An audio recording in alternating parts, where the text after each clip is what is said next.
नमस्कार साथियों। एक लड़ाई भारतीय जनता पार्टी से तो एक लड़ाई खुद से, एक लड़ाई नरेंद्र दामोदर दास मोदी से तो एक लड़ाई अपने ही बड़े नेताओं से। ये कांग्रेस के भीतर का ऐसा काला खेल है जो जीत के बाद नहीं बल्कि हार के बाद खुला है, जिसके भीतर नेताओं को अपने आप पर कहीं ज़्यादा ओवर कॉन्फिडेंस हो गया, अपने पैसों पे बहुत ज़्यादा घमंड हो गया, अपने रणनीति पे ज़्यादा उम्मीद हो गया और इसी भरोसे उम्मीद के साथ दिल्ली को लेकर के भी उनके मन में बहुत सारे सवाल बनने लगे। लेकिन यहाँ सवाल कार्यकर्ताओं का, यहाँ पर सवाल उन नेताओं का है जो सोचते थे कि जीत जाएंगे। यहाँ पर सवाल उन कार्यकर्ताओं का और जो जानते थे कि ऐसे में जीत कभी भी मिलेगी नहीं, तो फिर भी खामोशी क्यों बरत ली गई? क्या कांग्रेस के भीतर क्या हर कोई डरा हुआ रहता है?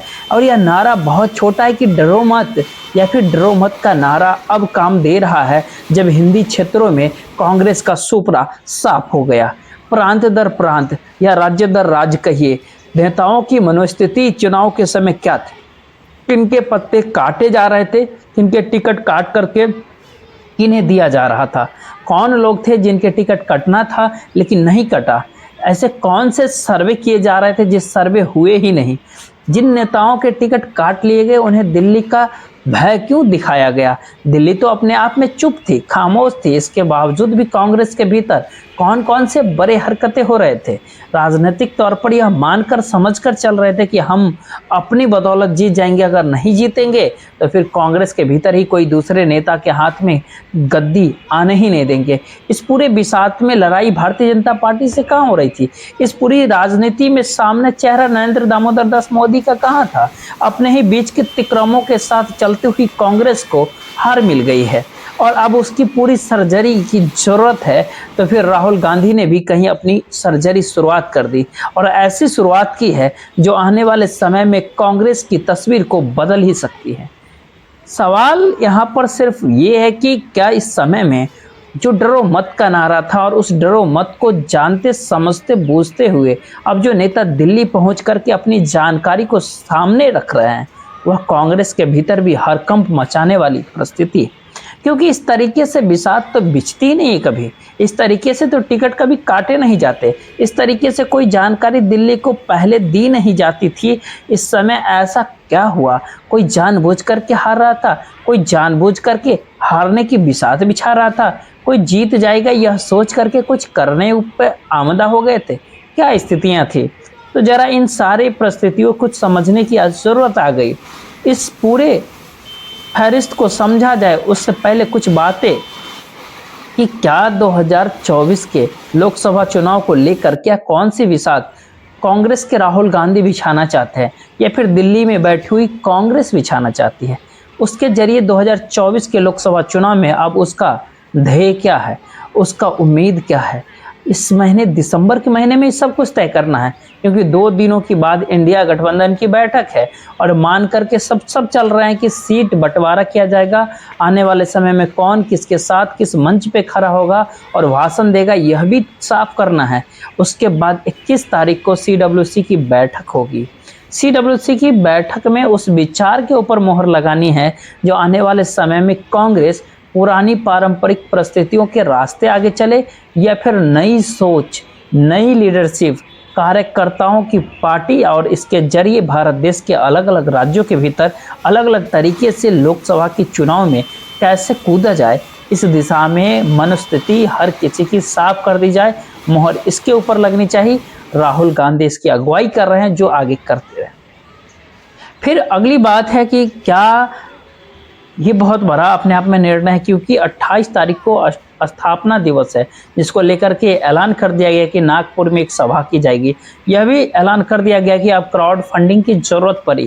तो इतना बड़ा निर्णय इसलिए भी बहुत महत्वपूर्ण है क्योंकि दिसंबर के महीने तक ही वह सारे निर्णय संगठन को लेकर के लेने हैं, जो कि बताए कि अब 2024 के लोकसभा चुनाव किसके अगुवाई में, किस प्रदेश में और उस राज्य प्रदेश के भीतर किस रीजन के साथ, किस नेता के साथ कांग्रेस को आगे खड़े होना है। यानी बहुत ही माइन्यूट तरीके से इस ऑपरेशन या फिर इस कहे पूरे सर्जरी को अंजाम देना है। सवाल उठता है कि क्या इससे पहले जो हार मिली उसके भीतर का सच क्या था? उस सच को ढूंढने के लिए आज लगता है कि छत्तीसगढ़ के भीतर जो नेता पहुंचे, वहां से जो दिल्ली पहुंचे, उन्होंने जो बात कह डाली महासचिव केसी वेणुगोपाल को, और जिन बातों का जिक्र वो कर रहे थे, वह कांग्रेस कवर करने वाले अजय झा उनसे कैमरे पे बात की और उनसे पूछा कि आप क्यों आए, छत्तीसगढ़ के भीतर तो आप जीत रहे थे, इसके बावजूद भी हार मिल गई। सरगुजा के इलाके के पूर्व विधायक है, 22 लोगों के टिकट काट दिए गए, और जिन कारणों से टिकट काटे गए, जिन कारणों को बताया गया, वह सब कुछ झूठ और फ्री भी तो था। यानी छत्तीसगढ़ के भीतर हराने की बिसात पर कौन आगे खड़े थे?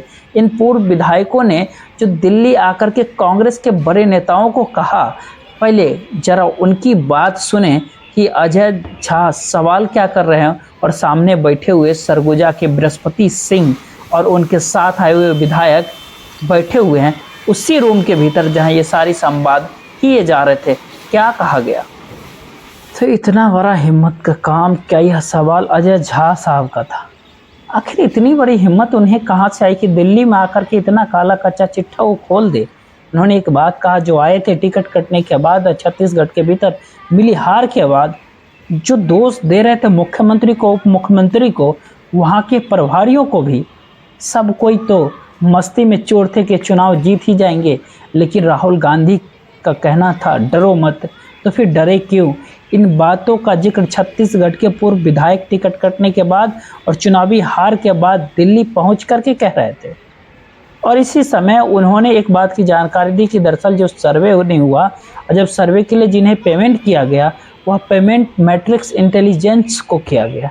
इनकी पहुंच पकड़ इस समय में दिल्ली के कद्दावर लोगों के बीच की। इन्हें पैसा क्यों दिया गया जब ये सर्वे नहीं करा रहे थे? इनके ऊपर कोई कार्रवाई की जाएगी या फिर वो सवाल खुद ही कर रहे थे?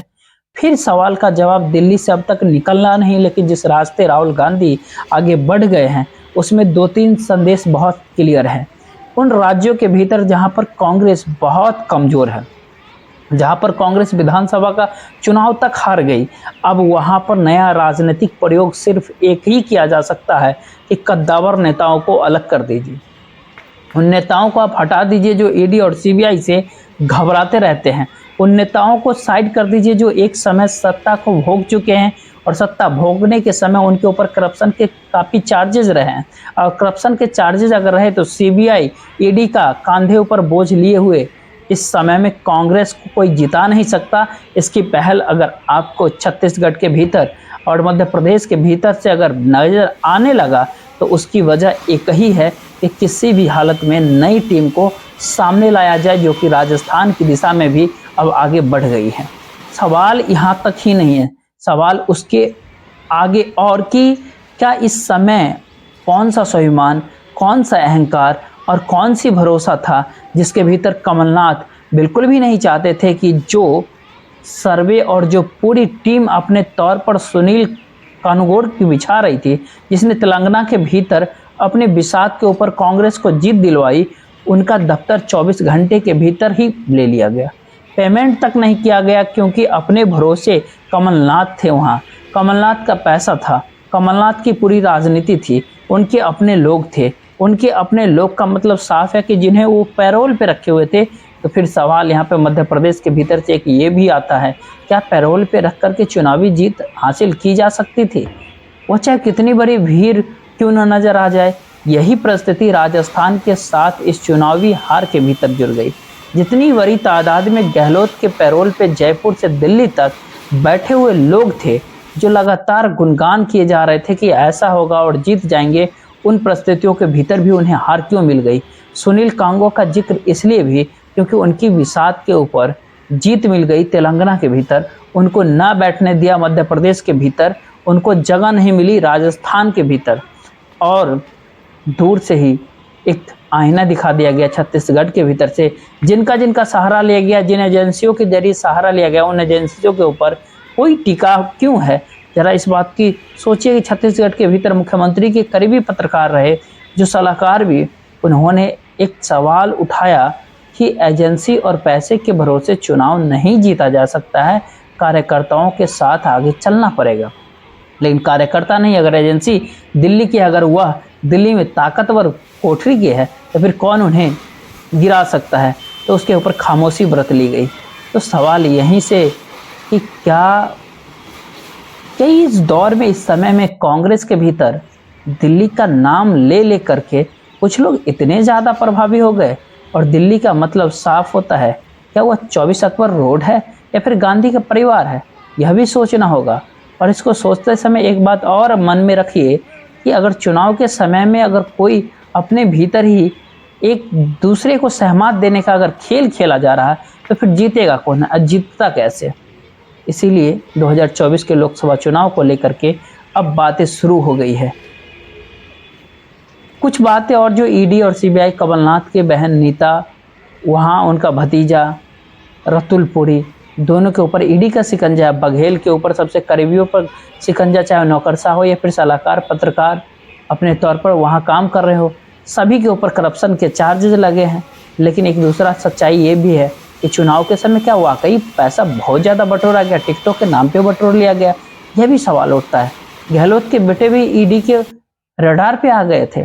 तो फिर क्या यह मान लिया जाए कि नई टीम जो बनाई जा रही है अब उसकी ज़रूरत पीछे की बोझ को न उठाने वाली हो, बिल्कुल नया हो, एग्रेसिव हो, युवा हो, लड़ने के लिए मैदान में उतरने के लिए तैयार हो। जब बदलने की परिस्थिति अगर पैदा हुई तो क्या राज्यों के बाद अब दिल्ली के भीतर भी बड़े पैमाने पर पत्ते काट दिए जाएंगे? यह सारे सवाल सबसे पहले इसलिए भी ज़्यादा ज़रूरी है क्योंकि जो राज्य के मुख्यमंत्री, चाहे वो बघेल हो चाहे गहलोत हो, वो दिल्ली के कोठरी से घबराते थे और कहते थे इस कोठरी को जरा आप संभालिए अन्यथा मुश्किल हो जाएगी। यानी उन्हें अपने अनुकूल कोठरी भी चाहिए थी। अगली तरफ क्या कोठरी क्या इतनी करप्ट हो गई थी कि वो पैरोल पे आ गई थी? यह बहुत बड़ा सवाल है। इन सवालों के भीतर अगर राज्यों के भीतर में फेरबदल किया जा रहा था, क्या दिल्ली में भी फेरबदल किया जाना चाहिए? जो कोठरी पूरा देश भर में प्रभाव देखते, क्या उसमें भी प्रभाव आने वाला है? देखिए उस दिशा में आगे बढ़ना होगा क्योंकि 2024 के लोकसभा चुनाव और उसके बाद की लड़ाई इस समय में कांग्रेस के लिए सबसे बड़ी मुश्किल है। और कांग्रेस के लिए मुश्किल भरे हालात जो है अब आसान इसलिए भी हो गए क्योंकि 3 राज्यों के भीतर हार के बाद जो पुरानी राजनीतिक नेताओं के जो रुतबा था, जो लगातार अपने पैसे, अपने रईसी और अपने उस दमखम के भी आश्रय कांग्रेस को बांधे हुए थे और दिल्ली हाईकमान तक संदेश बहुत साफ देते थे कि हम हैं तभी कांग्रेस है। तो अब कांग्रेस की सर्जरी जिस दिशा में राहुल गांधी आगे करना चाहते हैं उसमें वह 2024 के लोकसभा चुनाव देखे या फिर 2029 देखे, सवाल इतना ही नहीं है। सवाल तो ये है कि क्या कांग्रेस है या नहीं है, वह एकजुट है भी या नहीं है, कार्यकर्ताओं को महत्व दिया जाता है या फिर नहीं दिया जाता है, नेताओं की दादागिरी चलती रहेगी या फिर बंद होगी। तो क्यों नहीं सबका बोरिया बिस्तर अब बांधने की स्थिति में अब कांग्रेस दिल्ली से ही खड़ी हो जाना चाहिए। देखते रहिए। जय हिंद, जय भारत।